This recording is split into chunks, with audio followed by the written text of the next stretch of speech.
So ginawa ko yung washing machine niya, yung makalabog kapag spin dry. So inayos ko yung balancing niya, nasa problem niya. In the sunrise glow and the gentle rain, thank you, Lord, for the joy and the pain.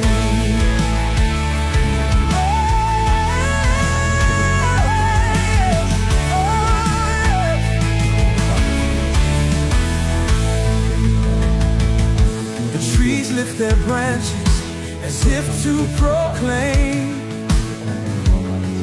Jesus is King, forever He reigns. Oh, the sparrows sing of Your mercy and care, and the wind carries prayers through the open air.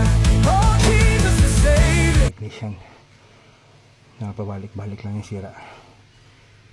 Yan. Pero ako kabisado ko kung paano gawin yan. Yan, 3 months warranty. Yan.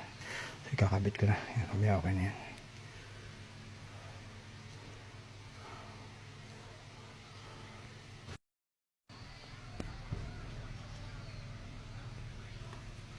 So ito nirepair ko yung hose niya dahil kapag nagdi-drain tumatapon yung tubig sa ilalim. So biyak na. Usually kasi nabibiyak yan.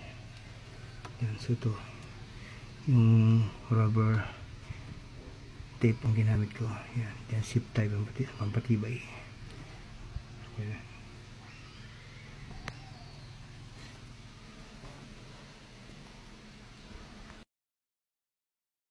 Ito nagwawash na.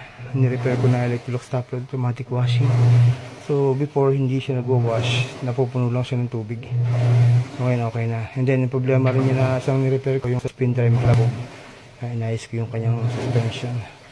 Sige mga, natin, i-spin dry natin, makita mo kung tutulo pa.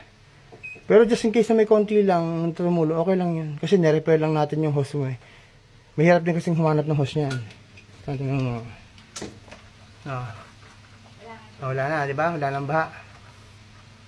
Dito na lang. Dito lang. Lagyan mo lang ng may rubber tape ka naman. Pero kita mo, wala nang splash, di ba? Kanina. Nirepair ko yung kanyang hose. So itong hose na to yung hose ng water sensor para ma-detect niya kung gaano kataas yung tubig. So ito hindi siya nagwawash, napupuno lang ng tubig yung tab niya. Yan, may butas yung kanyang hose, kaya nirepair ko. Yan, nirepair ko rin sa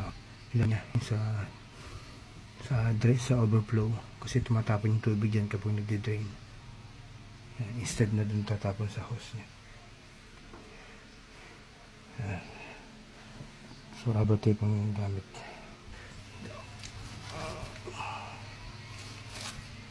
Duct tape na may rubber.